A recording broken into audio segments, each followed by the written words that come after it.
안녕하세요. 행복한 매일 채널에 오신 것을 환영합니다. 이찬원에 대한 흥미로운 소식을 전하게 되어 기쁘게 생각합니다. 여기에 최신 뉴스가 있습니다. 미스터트롯 출연 이후 높은 인기를 구가하고 있는 노래하는 철학자 이찬원 유튜브 노래 딱풀 27일 기준으로 조회수 214만에 넘어서고 있다.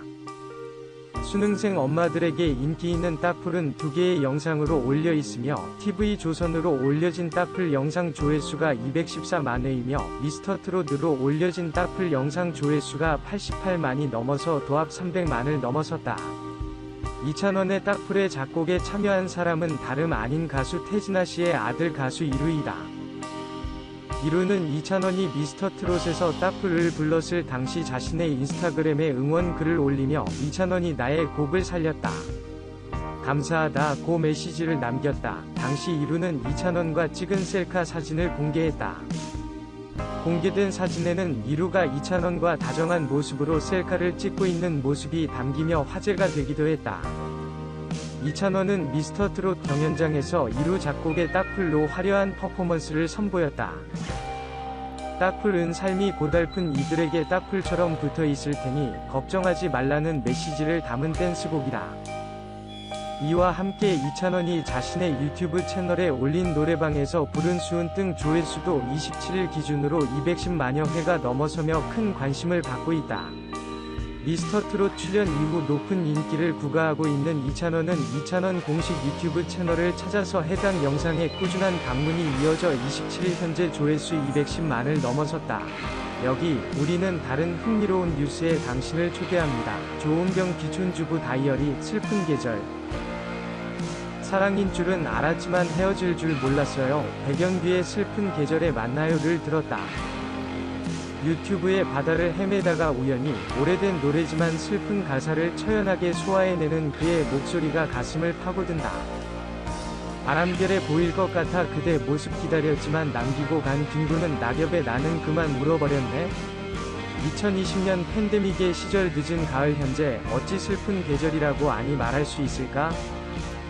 어제 남편을 요양원에 맡겨두고 10개월이 다 되도록 맘 놓고 보지도 못하는 친구와 보이스톡으로 한참 이야기를 나누었다. 그녀의 남편은 치매 말기로 지금은 다만 마지막 시간을 기다리는 형편에 있다.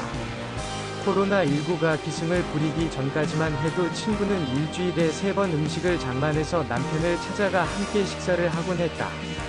남편의 말이 어눌해서 대화가 잘 되진 않았지만 기뻐하는 그의 표정의 변화만으로도 충분히 감정을 나눌 수 있었다. 코로나가 일상이 된 지금 감염을 우려해서 요양원 측에서 방문객을 일체 사절한 이후로는 전화로 요양원의 남편 담당 간호사와 대화를 나누는 것이 전부이다. 딱 한 번 남편에게 열이 있어 요양병원으로 옮기느라 남편의 얼굴을 본 적이 있었다고 한다. 그때 말도 못하는 남편의 얼굴에 번지는 원망의 기색에 당황했다는 것이다. 잘은 모르지만 남편은 왜 그녀가 나타나지 않는지 영문도 모르는 채 서운함과 원망이 쌓였던 것이 아닌가 생각된다고 했다. 그래서 이 바이러스에 대해서 설명해주고 감염병이기 때문에 방문이 허용이 안 되어서 오지 못했다고 손짓발짓하며 설명했다고 한다. 남편은 알아듣지 못한 표정으로 그냥 그녀만 쳐다보더란다. 우리도 이 사태가 이해 안 되는데 병중의 환자가 이해하길 바라다니. 그녀가 남편을 다시 요양원으로 돌려보내야 할 때는 그가 코로나19 검사를 받기 위한 간호사의 말에 순종하지 않아서 애를 먹었다고 한다. 입을 벌리라고 해도 두려워하며 거부했고 억지로 벌리려 하자 몸부림을 쳐서 결국은 건장한 남자가 여러 명 그를 붙잡아 겨우 검사를 받을 수 있었고 어렵게 요양원에 재입소할 수 있었다. 친구의 남편은 현재도 몸 상태가 나쁘지만 코로나 검사를 다시 받아야 하는 요양병원 입원은 생각할 수도 없어서 그대로 요양원에서 지낸단다. 상태는 갈수록 악화되고 식사량이 하루 종일 미음 한 그릇도 못 된다는 데도 어쩔 방도가 없다고 친구는 울었다. 바깥에선 한창이던 단풍의 계절도 끝나고 바람결에 뒹구는 낙엽뿐이다. 그녀는 하염없이 밖을 내다보며 남편의 모습을 회상하지만 살아서 다시 볼 수 있을까? 바람결에 보일 것 같아 그대 모습 기다렸지만 남기고 간 뒹구는 낙엽에 나는 그만 울어버렸네. 바람결에 보일 것 같은 내 사랑의 모습, 찾아갈 수도 없는 내 남편의 모습을 생각나게 해주는 것이 진정 바람에 휘날리는 마른 낙엽뿐이라면 누군들 울어버리지 않을 수 없지 않을까? 코로나19 팬데믹 시간 동안 여러 사람들이 넷플릭스에서 기쁨을 찾았다고 했는데 나는 이제야 그 프로그램에 가입하고 시청하게 되었다. 처음 보게 된 작품이 바이킹스란 방대한 시리즈물이었다. 편당 4에서 50분 정도씩 해서 총 80편 가까운 대작인데 볼수록 작품에 빠져 들어갔다. 미국 MGM에서 기획해서 꾸린 시리즈물인데 서양인들 자신의 뿌리에 대한 천착에서 비롯된 작품이라 할 수 있어서 우리 동양인들이 그들을 이해하는 데 깊은 통찰을 준다. 즉, 스칸디나비아에 사는 바이킹들이 영국과 프랑스를 침략해서 성공하고 혹 실패하며 서로 싸우며 동화하는 과정을 그린 것이라고 개요를 말할 수 있다. 가장 중요한 것은 종교에 관한 것으로 지금도 세계를 분열시키는 신앙에 관한 이야기를 기독교인들이 어떻게 다루는지가 흥미로웠다.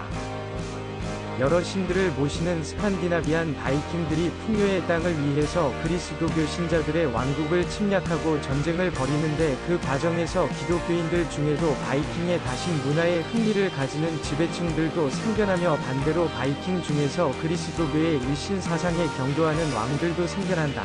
바이킹들은 전쟁의 신 오딘과 토르 등을 경배하며 그들이 죽음에 임할 때 신들의 식탁에 초대받을 수 있는 영광을 함께하는 바랄라에 가기를 원한다. 그들보다 먼저 용감하게 싸우다 죽은 친구들을 만나기 위해 그곳에 가고 싶어 하는 것이다. 그러므로 그들에게 죽음은 그냥 끝나는 것이 아니다. 어려서부터 죽음을 익히 보아온 대로 어린아이들도 처형 또는 인신공양 장소에서 죽음을 참관하여야 한다. 중요한 것은 인신공양의 제물들이 기꺼이 자신을 신에 바친다는 것이다. 그들은 죽음을 삶과 동일하게 간주한다. 아니, 그런 의식에 젖어 있다. 그러므로 바이킹들이 무서운 전사가 될 수 있었던 것이다. 바랄라에 갈 수 있는 영광, 그것이 신들의 뜻에 달려있다는 믿음으로 이렇게 삶과 죽음을 등가에 놓고 살았던 고대인들의 삶의 방식을 가끔씩만이라도 돌아볼 수 있다면 죽음이 불러오는 슬픔이라는 정서에 일방적으로 함몰되지 않을 수 있을 것 같다. 원칙적으로 헤어짐도 죽음 위 한 종류이다. 이별하면 다시 볼 수 없으므로 죽음과도 같다. 그러므로 가슴이 애이는 슬픔을 느끼는 것이다. 슬픈 계절, 코로나 시절에 만추는 슬픈 계절이다. 노래 부르는 이는 엔딩에서 슬픈 계절에 다시 만나요. 해맑은 모습으로 라고 말한다. 죽음을 사색하게 하는 이 계절, 특히 코로나19와 함께하는 이 슬픈 계절이 가더라도 사계의 순환에 의해 내년에 어쩔 수 없이 이 계절은 다시 돌아오게 마련이다. 죽음과 삶을 뛰어넘은 사람들만이 앞으로 다시 오는 슬픈 계절에 상봉할 수 있다는 의미일까? 새로 태어난 해맑은 얼굴들로 말이다. 뉴스가 끝났습니다. 시청해주셔서 감사합니다. 이 뉴스가 여러분에게 기쁨을 가져다 줄 수 있기를 기대합니다. 이 정보에 대한 귀하의 의견은 무엇입니까? 의견을 남겨주세요. 안녕, 또 만나요.